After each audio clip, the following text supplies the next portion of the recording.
Hey, what's up everyone? Johnathan Irwin, JIRWINKO here, and welcome back to JIRWINKO Gaming. I hope you've all had a fantastic week. I know I've certainly had a busy one, but a very good one. We had 3 streams this week with American Truck Simulator on Tuesday, and we finally went back to revisit Armored Core on Wednesday and Thursday. And we're going to keep that up. We're going to play the game through not once, not twice, but 3 times to get to the true ending. So I'm very excited about that. But today I want to talk to you about another game from FromSoftware. I want to talk to you about Elden Ring. Now, those of you that have stuck with the channel for a while know that Elden Ring was my, it was the winner for Game of the Year 2022 for my channel. Absolutely loved Elden Ring. 2022 was kind of a rough year in general, but Elden Ring was like the high point of that year.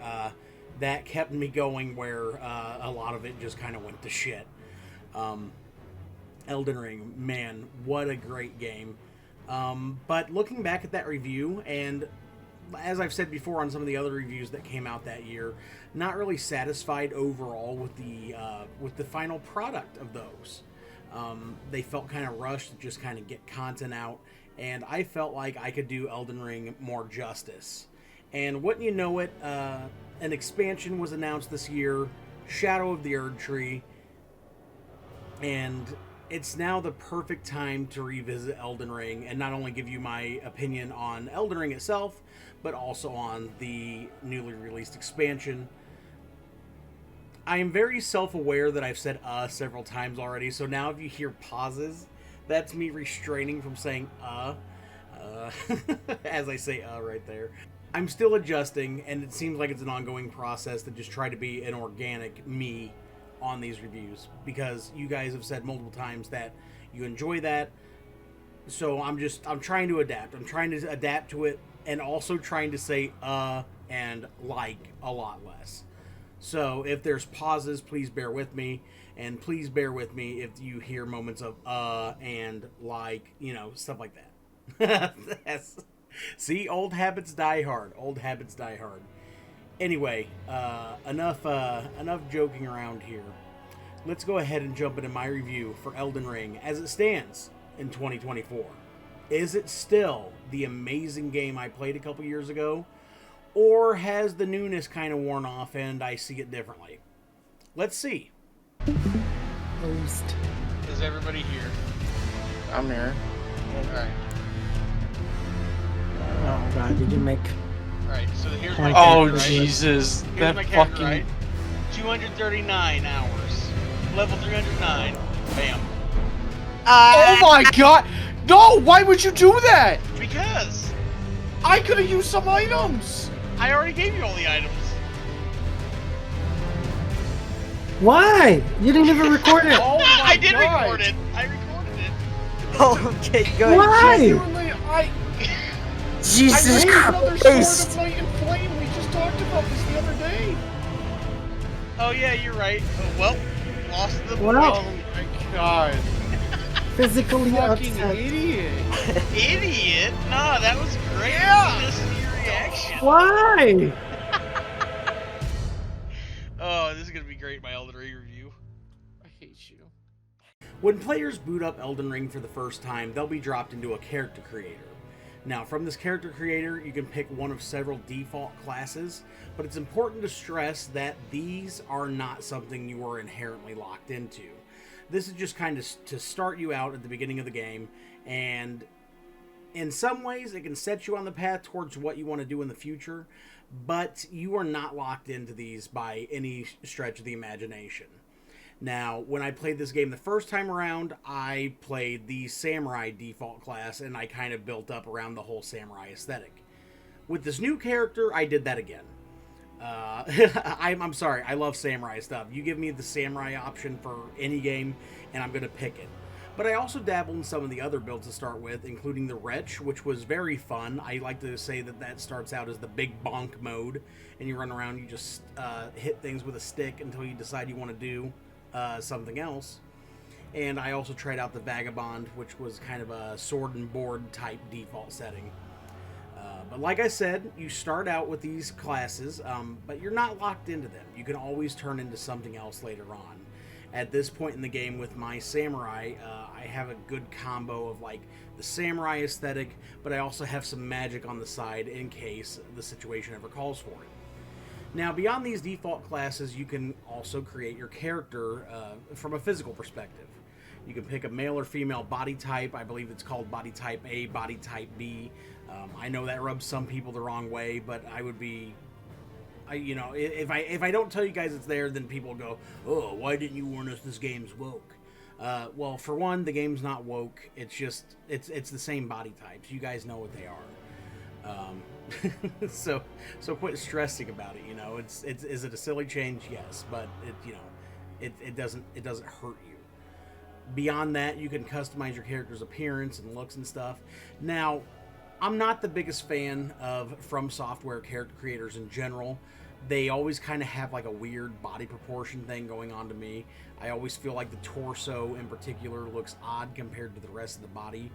And luckily, a lot of this is solved once you start putting armor on. But in the character creator itself, it looks a little odd. Now, I do think the faces this time around are much easier to customize than in prior FromSoftware games. You can come up with a pretty good look pretty quickly as far as the males are concerned. For females, it takes a lot more effort to make your character look good. So if you're trying to make a pretty character or something, you might have to turn to Reddit for some sliders or something like that. After players have finished creating their character and watch a pretty entertaining opening cutscene, you'll be dropped into kind of a tutorial dungeon. In this chapel of anticipation, you will learn the ropes, and you'll be put up against your first boss. This first boss is likely going to kill you. And that's okay. That's by design. They want this to happen. If you manage to beat this boss out of the gate, good job. You're a badass. It's still going to kill you just a few moments later when you're walking down a path and the walkway collapses out from under you. Tough luck. It is what it is. That's what you're there for. And then you wake up in your first real tutorial dungeon. That first one was kind of a ruse, a sham, a misdirection. And as you go through the tutorial dungeon, you can either run right out the front door and start your game, or you can drop down and go through the tutorial area. I highly encourage going through the tutorial area, even if you're a veteran of FromSoftware games, because due to Elden Ring's more open nature, I find it to be a very different experience than stuff like Sekiro or Bloodborne or the Dark Souls games, at least as far as I've played the Dark Souls games, which is not far. I have been very open about the fact I'm still stuck on the first game. But anyway, you go through the tutorial dungeon, you learn the ropes, you learn how your campfire system works, aka the Sites of Grace. You learn how your healing and potions work. You learn how typical combat works, melee and otherwise. And then after defeating a much easier tutorial boss at the end, you can make your way up topside and you come out into the area of Limgrave. Taking this area in for the first time kind of feels like a Breath of the Wild moment. And what I mean by that is it's very popular in games, particularly after Breath of the Wild, that when you go out into an open world, they just want to overwhelm you with that sense of grandeur instantly. They want to show you far off vistas. They want to show you places of interest in the immediate proximity. And it makes you feel like anything is possible. It really does. Who knows where your adventure is going to go?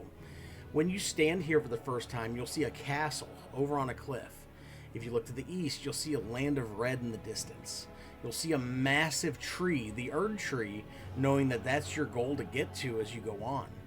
And you just look all around, and you're going to be tempted to run down the road and fight this boss. That is also a misdirection from FromSoftware. There's nothing stopping you from fighting this boss, but it's very likely in the early game it will kick your ass. The idea is for you to go experience the open world and all it has to offer, and then come back in a little bit and then beat it when you have a bit more levels under your belt. At the beginning of the game, players immediately have access to 3 areas. Technically 4 if you include a shortcut. But we're going to focus on the first 3 areas first. So you have Limgrave, you have Caelid, and you have the Weeping Peninsula. Now, Caelid, just because you can go there, you shouldn't go there. Not yet. Very tough area. But Limgrave and the Weeping Peninsula has enough content to keep you occupied for hours before you start progressing the story proper. You have outdoor content to do, outdoor bosses, you have outdoor camps to experience, items to find, NPCs and quest lines to start interacting with. Not to mention a plethora of dungeons.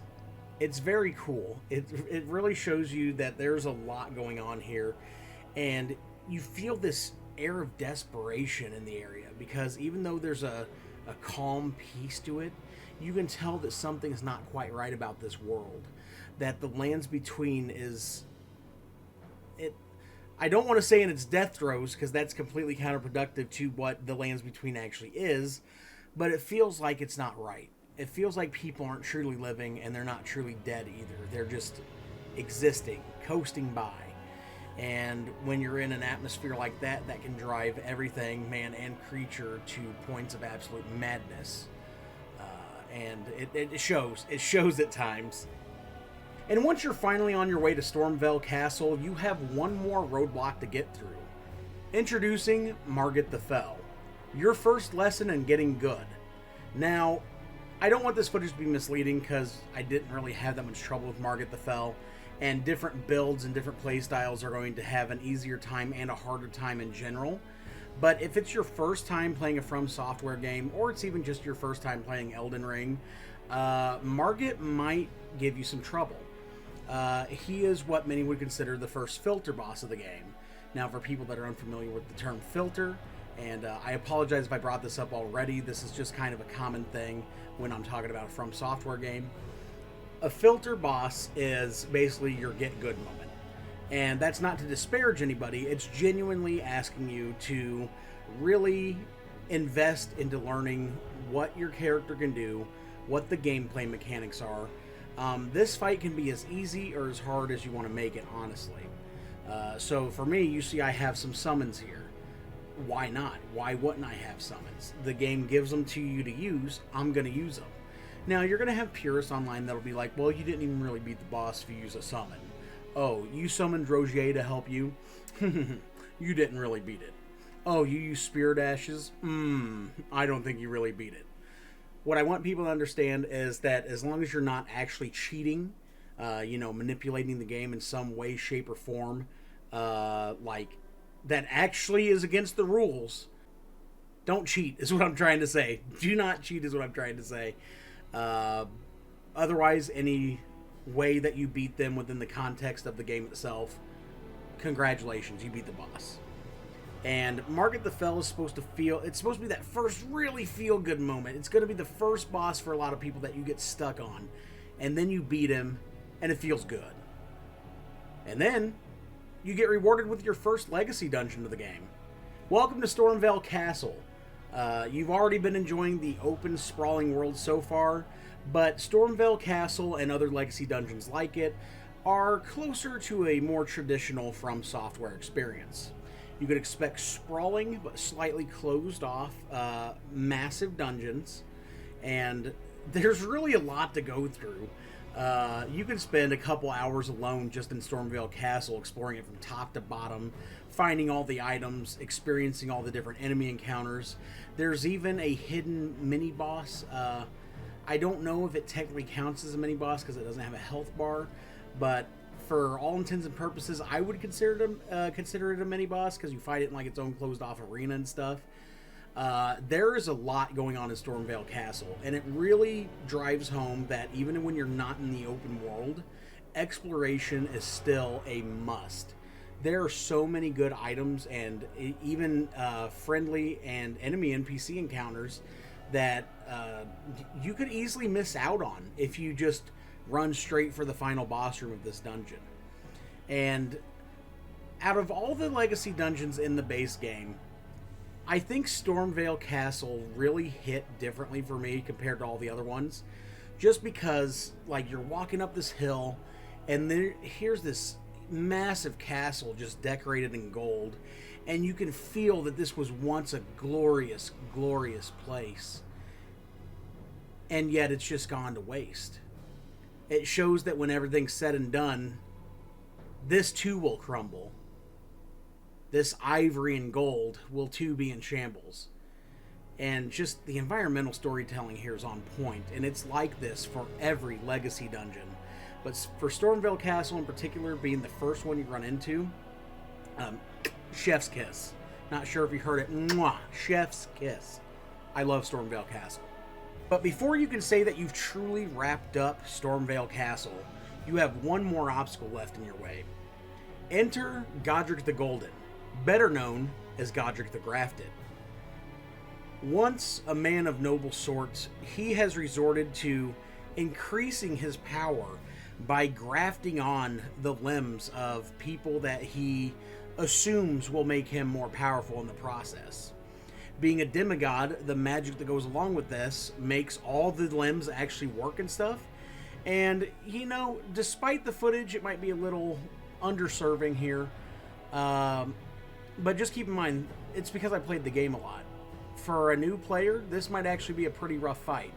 I would argue that Margit is still probably harder under the circumstances of when you fight Margit. But by the time you get to Godrick the Golden, you will find a challenge that is both rewarding and memorable. Halfway through the fight, he lets out this scream that has stuck with me the whole time. And, you know, it's not really a battle cry. It's more like if you stub your toe or something, and it's actually really fucking hilarious. But then he grafts on a fucking dragon's head to his arm, and it becomes active again and is able to blow fire around the boss arena.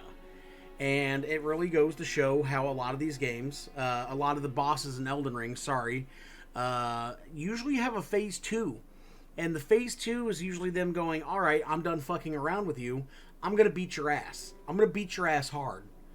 Now, the same cannot be said for some of the smaller bosses, but we'll talk about those here in a little bit. Congratulations, you've conquered Limgrave. You've conquered the Weeping Peninsula. You may have dipped your toes into Caelid and realized, hey, JIRWINKO's right, I shouldn't be here yet. And then, of course, you took down Stormveil Castle.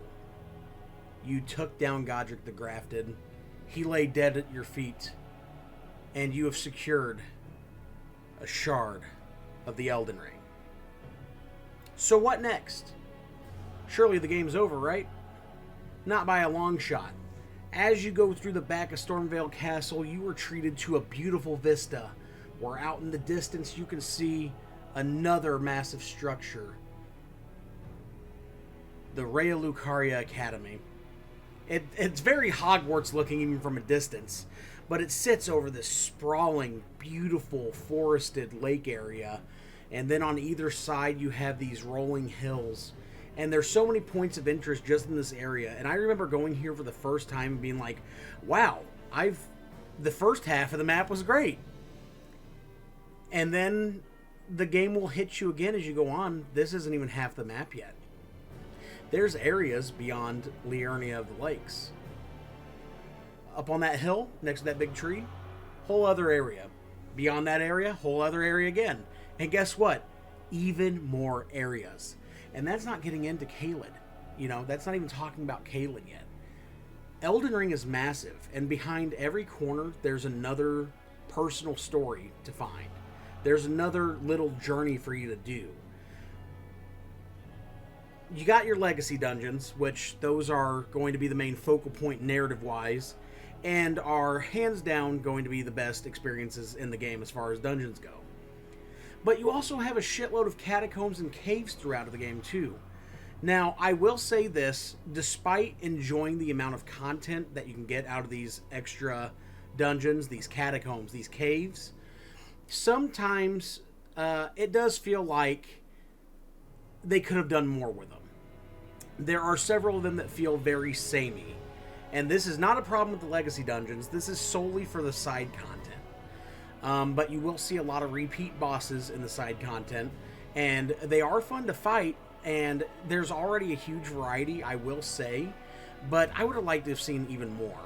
Because after around the third or fourth time you fight these watchdogs or these gladiators, things like that, you kind of go, you know, well, I know what to do here. They might have a little bit of variety in their change-ups and their abilities, especially the deeper into the game you go. but I would still like to see more variety in the side content. But that doesn't mean that it's any less fun to play. I like a variety of bosses. And while the game does have a huge amount of bosses, and a very good, varied number of them, I would like more of the side bosses to get the spotlight, just like the main story bosses. Now, there's a few that stand out. There's some completely optional ones that you will never run into unless you go looking for them. Millennia, Blade of Mikola, for example. Plasudasex, the oldest fucking dragon around, right? Those are just a couple. And man, Millennia, fuck you. What a fun fight, but fuck you, Millennia. Come on. But there's something that really pulls it all together. Beyond the exploration, the boss battles, the enemy encounters, and just this beautiful world that you're presented with. I really love FromSoftware's approach to narrative design. Now, it's not going to fit for every game out there. It's not going to fit for every genre out there. But in the case of Elden Ring and other FromSoftware games, a lot of the narrative presentation is just in the player experience itself. Sure, you're going to encounter NPCs and you're going to get little bits of information here and there from character interaction. But a lot of what you're going to experience is just in the world itself. How did the world get like this? How did these locations end up like this? You're reading lore drops on items. You're finding like dead bodies in precarious circumstances, you know? There's a lot going on under the hood that even if you don't take the time to like there's people that will really dive into sorry, I got tongue-tied. There's people that will really dive into the lore, like Vati Vidya and stuff, you know. There are hours upon hours upon hours of video essays out there talking about the lore of Elden Ring. And while those are entertaining, while that's very cool, it's also very interesting to just learn about it on your own. Every time I've gone through this game, I've learned a little bit more about the lands between. I've gotten a little bit more context on the motivations of this character, or the circumstances regarding another character's death, or something like that. Or even finding out how characters that we see as absolute villains weren't always that way. And vice versa. How some of the kindest ones used to be horrible, horrible people. It's very interesting. In my opinion. I wish I could just dive into my favorite parts about the lore, but it's best experienced on your own. What I will say is what starts out as a journey to, you know, just seize power, to become the Elden Lord, it'll really have you asking questions as you go. And even when you get the answers, those answers might just lead to more questions. Now, unfortunately, where I think the narrative falls a little flat, and this might just be my personal opinion, I don't know how other people feel about this, but despite having 6 different endings, I feel only 2 of them really matter. So I went ahead and spoilered off this section because even though I don't want to dive into the specifics of the narrative overall, and I think it's best experienced by a player, I can't really talk about why the endings are underwhelming without talking about the endings, right? So there are 6 endings available. I feel like only 2 of them matter, and the other 4 are all just kind of variants of the Age of Fracture ending. Now, for the Age of Fracture, it's the default ending. You sit in the throne, you become the Elden Lord. And then the other ones are just kind of offshoots. You know, you can do Fia's quest line, and you can get the Mending Rune of the Death Prince, and you know, basically bring about an age for those that live in death. You can do the Age of Order ending and complete Gold Mask quest line, and basically you bring back the Golden Order. You can do Dung Eater's quest line if for some reason you're a freak and you want to do Dung Eater's quest line, and you can curse the world forevermore. I don't hate these endings. They're just all very samey. It's mostly just a flavor text, and I'm not even really joking about this. It kind of looks like they just kind of put on a screen filter to represent the different things. It's very basic. Now, the other two endings, the ones that I think actually have a major impact and I actually like quite a bit, are the Lord of Frenzied Flame ending, which, funny enough, is also my least favorite ending, despite having one of the most big impacts, and despite being one of the better endings. So for the Lord of Frenzied Flame ending, you go through a very long and partially hidden quest line to basically end the world. You end the world in fire. And then there's a little tidbit at the end of this cutscene that features Melina seemingly revealed to be the Glomide Queen, and this is just allegedly. This has just been speculation by everybody. And then FromSoftware never does anything else with it, so kind of a double whammy on that ending for me personally. And then my favorite ending, and I think overall the fan favorite ending, is the Age of the Stars ending, where everybody becomes the consort to Ranni the Witch, the certified waifu of Elden Ring that everybody seems to love. And, you know, what her true intentions are sometimes dubious at best. There's been a lot of speculation that she is secretly evil. But to this, I would argue, if evil, why cute-shaped? I rest my case. But anyway, yeah, so out of 6 endings, I've really only liked 2 of them. The other ones are just way too basic. There's not enough going on for me to care. And then the worst ending is, unfortunately, in the expansion. Which, by the way, I feel like it's time to talk about the expansion. Shadow of the Erdtree. When Elden Ring first came out in 2022, it didn't only exceed expectations, it fucking blew them away. From the biggest award shows to smaller endeavors like mine, it wasn't a surprise to see Elden Ring take the Game of the Year slot for so many that year, both at a personal and professional level throughout the gaming world. It was as close to perfection as you could get, and very few people could actually argue against that. Now it's 2024. And the expansion came out, Elden Ring Shadow of the Erdtree. And at first the game was meeting some scathing reviews. Not from professional reviewers, but like on Steam, the user reviews.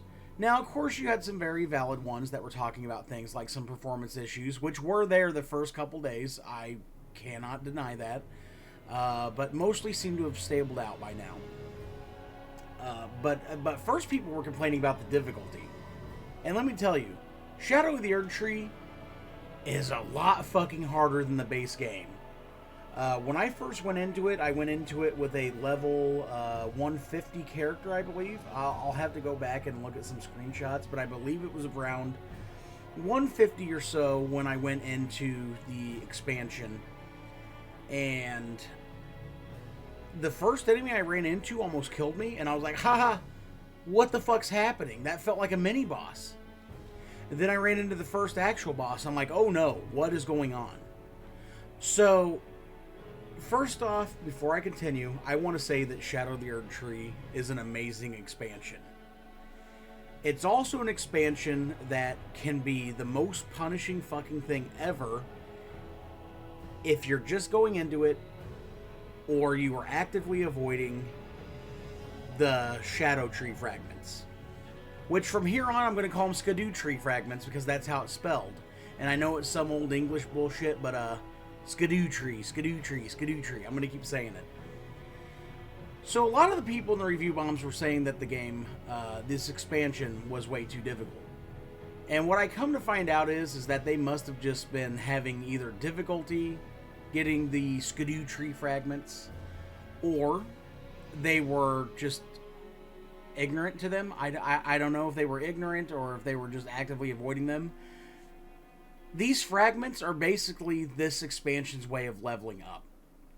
You can get 50 fragments throughout the whole thing, and that'll bring you up to a Shadow Blessing of 20, which amplifies all of your stats from the levels that you already have. They don't have any effect outside of this expansion, only within the expansion. So it's not like you're going to get them and become super duper fucking overpowered in the main game. because the difficulties between the main game and the expansion are just, it's night and day. It feels like playing a sequel rather than an expansion at times. So, to the people that were review bombing Elden Ring, before I continue with this part talking about Shadow of the Erdtree, I'm not going to tell you to get good, but what I am going to tell you is that you're playing it wrong. And this is the only time I'll tell you that you're playing it wrong. But if you're avoiding the Skidoo tree fragments, you're playing it wrong. And you need to quit being a little bitch about it. Everything that I love about the base game seems to be turned up to a whole new level in Shadow of the Erdtree. From exploration to narrative design, to the legacy dungeons, to enemy encounters. Shadow of the Erdtree takes what was already a near-perfect experience and somehow edges it a little bit closer. Especially in the world design. Exploring the Realm of Shadow is so much more rewarding than in the base game. And I loved it in the base game. But when you look at the map of the lands between, it's kind of a C shape. So you kind of feel like you're being directed in one direction or another at any point in time, right? At least as far as your general traversal goes. In the Realm of Shadow, it just feels like it's so much more open. And there's so many different layers. The verticality is insane in the Realm of Shadow. Now, when I say it's more open, I that is not an understatement. You can go in so many different directions, and you can stumble on areas maybe you're not supposed to be there yet, but you could certainly stumble on it pretty quickly. In a world where it feels like everything is like Caelid in this expansion, at least to start, dangers around every corner. And when you're exploring, you just don't know where you might end up. I accidentally triggered an important story event just by walking down a road on the other side of the map because I was looking around, and I didn't know that was possible. So imagine my shock when I found out that I accidentally knocked myself out of part of a side quest, which was unfortunate, but live and learn, right? Live and learn. But man, the Realm of Shadow is just incredible, and the legacy dungeons here are even better than in the base game. Whew. Sorry. I had to fan myself for a second. It's... wow. Shadow of the Erdtree's insanely good. I fucking love Shadow of the Erdtree. Elden Ring was already my favorite game of 2022. And with this expansion, I wouldn't be surprised if it's my favorite game of 2024. Now, that being said, I just want to let everybody know, given that this is an expansion, it's not going to be eligible for like another Game of the Year from me or anything like that. So don't worry, I will pick a Game of the Year that's fresh this year. But that being said, right now, playing Elden Ring again, plus Shadow of the Erdtree, I was like, Miyazaki, you fucking did it again. This is going to be my favorite Game of the Year, isn't it? But let me back up just slightly and focus once again on the narrative design of Shadow of the Erdtree. Where I already felt very invested in Elden Ring, in Shadow of the Erdtree, I feel like it ties up a lot of the loose ends that were left in the main game. First of all, to get here, you had to kill 2 bosses in the main game. And coming into it, I was like, well, why these 2 bosses specifically? You know, I was very curious about it. One of them made sense, the other one not so much. So I was very curious about it. And having those questions answered as I played was not only shocking, but it recontextualized a lot of the base game. And recontextualized a couple of the main characters that we encountered. It was very, very interesting to see. On top of that, we get an entire new cast of characters called the Needle Knights, and these are people loyal to Miquella the Kind, whether it's from the charm that Miquella has, or whether it's actual zealotry. And these 5 characters, even though you're only with them for the expansion, you get really invested into them. Or at least I did. I can't speak for other people. But I enjoyed doing their side quests. Some are more expansive than others. Others are like a quick conversation here and there. But these characters were all very interesting. And even though some of them you only see a couple times, there's others that stick with you that are like, they're your homies for this expansion. They are your brothers in arms. And it was very cool. And this culminates in a way that you're either going to love it or hate it. You're going to feel like, wow, this is peak. Or you're going to go, oh, fuck, why did you do this to me? You know? And that's where I think the expansion shines the best in its narrative design, is with the side characters. And then, in spoiler section for this part, it kind of falls flat at the end. So, here's another little spoiler section. As you get to the end of Shadow of the Erdtree, you fight Prime Consort Radon. Yep, he's back. And he's in his prime again, thanks to Mikola. And he's using the body of Moog to restore his soul. And, you know, now he's back. He's ready to beat your ass. And it's all in assisting Mikola to become a god. You know, to ascend beyond the demigod status and become a god. And then after the hardest boss fight of my fucking life, the most ruthless boss I've ever fought is in this expansion. And he about drove me fucking insane. Because every time I almost got him, then failure would come to meet me. This is a boss that I was very thankful to be able to summon other players for, because if I hadn't run into some players with some very busted-ass builds, it's very possible that I could still be stuck on this boss, at least as far as my second playthrough goes. I did 2 playthroughs of the game leading up to this. The boss was insane, and that's what makes the ending for Shadow of the Erdtree kind of really pissed me off, actually. You're treated to a very brief cutscene of Mikola basically confiding in Radon, you know, making his promise. And then that's kind of it. It doesn't affect the main game whatsoever. So for something that was so hard fought, it did kind of annoy me a little bit. So, I don't know. I feel like Elden Ring's biggest weaknesses always come down to their ending. Always come down to the endings, and I don't know why, and it's very frustrating. It's very frustrating to me, because when the ride is so good, you can overlook how it ends a little bit, but at the same time,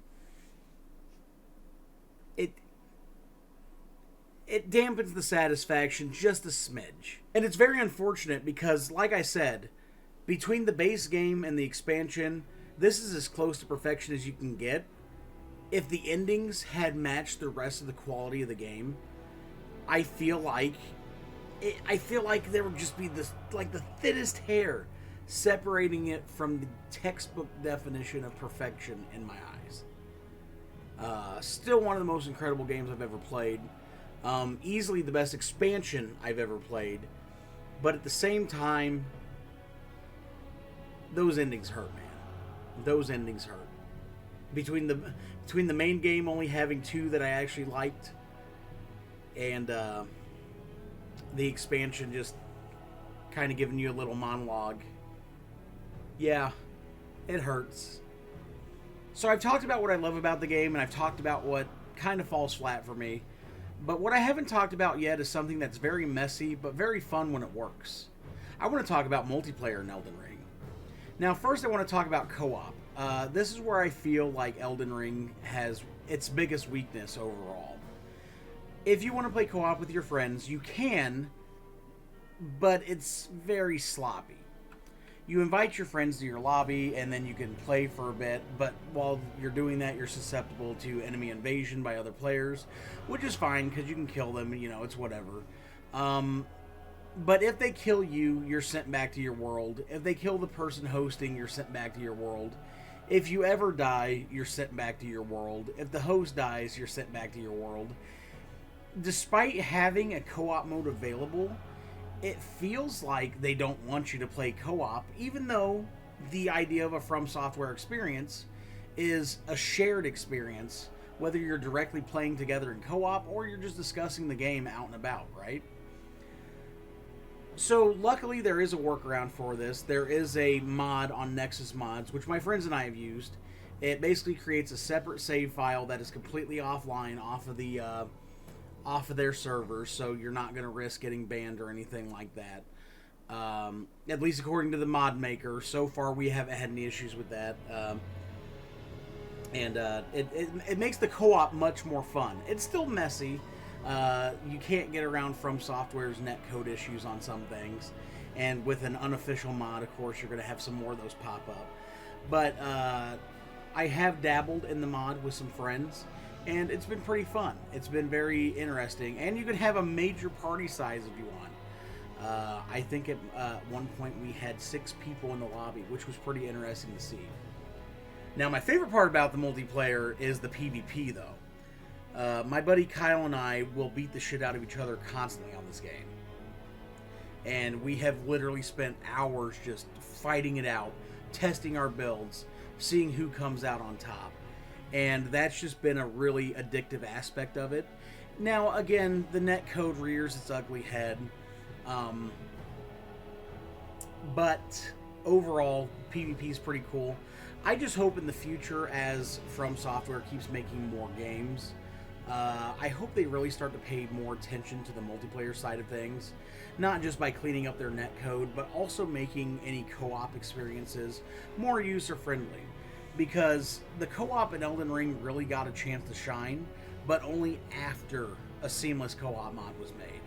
And I feel like, and this is just like with any game, I feel like while modders can improve an experience, and that's always very cool to see, and I love how active these communities get, I feel like some things are things that the developers should have just done on their own. I love Elden Ring so much that it pushed and cut and stabbed its way to the top of my favorite games of all time list. And that's pushing past games made by Kojima, who I am obsessed with. That's pushing past the Mass Effect series, which I love. That's pushing past the Resident Evil series, and Silent Hill, and so many others. If you're sitting at the top of the pile of great games, some of which have changed my life, it says a lot. Elden Ring might be my favorite game of all time. I said it 2 years ago, and I'm saying it again now, and I hope I'm saying it 10 years from now. Elden Ring is a one-of-a-kind experience that I don't think we'll ever get to truly experience again. I've been Johnathan Irwin, JIRWINKO here, and you've been watching JIRWINKO Gaming, and thank you for tuning into my review for Elden Ring plus the expansion Shadow of the Erdtree. If you haven't picked up Elden Ring yet, it's available on the PS4, PS5, Xbox One, and Xbox Series X and S, plus best played on PC in my opinion. I want to thank you once again for watching this video. If you liked the video, please hit the like button down below. If you didn't like it, hit that dislike button. But either way, please drop into my comments because I always love interacting with you guys when I can. If you like what I put out, please consider subscribing if you're not already. And if you're already a subscriber, make sure that little bell notification is on. And make sure you switch it to all notifications because otherwise you're only going to see some videos here and there. Thanks, YouTube algorithm. I really love that. Beyond that, if you want to support the channel even more, you can check out my Patreon, which you will find in the links down below. And it's absolutely not necessary, but every little bit helps. The more money that comes into the channel, the more money I can put back into the channel. So, yeah, you know, that's it. That's this review for Elden Ring. And I want to thank you guys once again for bearing with me as I try to find my footing with a more organic review style. Veering further and further away from a scripted sequence. It was really hard for me to do this review not scripting anything. But this one's completely unscripted. Not even a little skit or anything, you know. I'm trying. But because you guys value the authenticity, including the uhs and stuff like that, as I try to find my footing, I just want to let you guys know that I very, very much appreciate that. So until next time, I've been Johnathan Irwin, JIRWINKO here. You've been watching JIRWINKO Gaming, and until next time, everyone, stay cool and stay gaming. All right, let's go. Let's go. Oh, they don't look very healthy. Yeah, don't move too loud because you don't want to hear the water splashing. So walking slower is better? Yeah, just walk slower. See, they're focused on like their cookout right there. Oh! Oh! Fuck! Oh, no.